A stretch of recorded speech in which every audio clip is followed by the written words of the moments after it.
नमस्कार। क्या आपको पता है कि केजरीवाल जी को गिरफ्तार क्यों किया है? केजरीवाल जी को एनडीए के एक एमपी के बयान पर गिरफ्तार किया है। उनका नाम है मगुंटा श्रीनिवासलू रेड्डी यानी एमएसआर। एमएसआर आंध्र प्रदेश से एनडीए के एक सांसद हैं। एमएसआर ने ऐसा क्या बयान दिया जिससे आपके मुख्यमंत्री केजरीवाल को गिरफ्तार कर लिया? 17 सितंबर 2022 को एमएसआर के ठिकानों पर ईडी की रेड हुई। उनसे पूछा गया कि क्या वो कभी केजरीवाल जी से मिले हैं।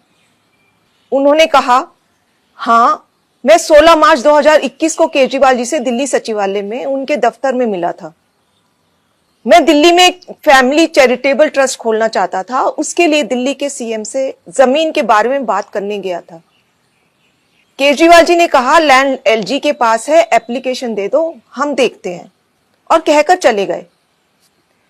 ईडी को एमएसआर का जवाब पसंद ही नहीं आया। ईडी ने कुछ दिन बाद एमएसआर के बेटे राघव मगुंटा को गिरफ्तार कर लिया।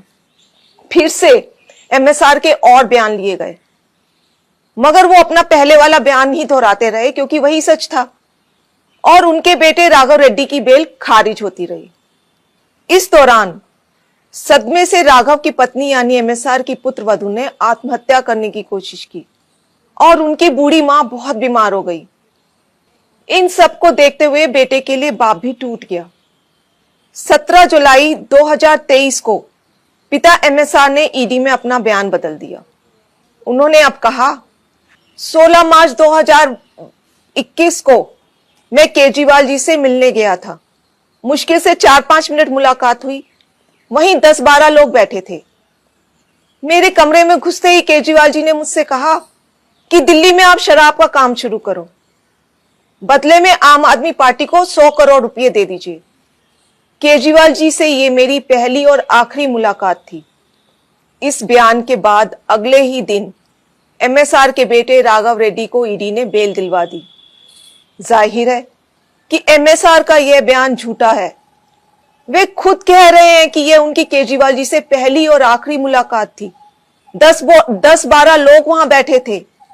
अगर किसी को किसी से पैसे मांगने भी थे तो वह क्या कोई किसी अजनबी से पहली मुलाकात में ही 10-12 लोगों के सामने इस तरह पैसे मांग लेगा?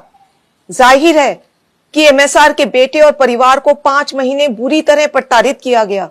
इसीलिए एमएसआर ने अपने बेटे को बचाने के लिए झूठा बयान दिया, और इस बयान को देने के बाद 2 दिन में ही एमएसआर के बेटे को बेल मिल जाती है। इन सब बयानों से एक बात तो साफ हो गई कि अपने बेटे को जेल से निकलवाने के लिए एमएसआर ने झूठा बयान दिया।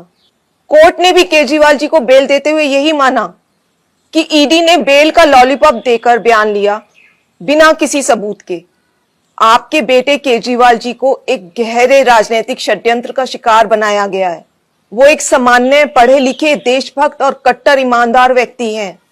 यदि आज आप उनके साथ खड़े नहीं हुए तो इस देश में पढ़े लिखे ईमानदार लोग कभी राजनीति में नहीं आएंगे। क्या मोदी जी केजरीवाल जी के साथ ठीक कर रहे हैं? इस वीडियो को ज्यादा से ज्यादा शेयर करें ताकि देश को पता चल सके कि मोदी जी कैसे ईडी सीबीआई के जरिए एक गहरे राजनीतिक षड्यंत्र के तहत आपके केजरीवाल और आम आदमी पार्टी को खत्म करना चाह रहे हैं। जय हिंद।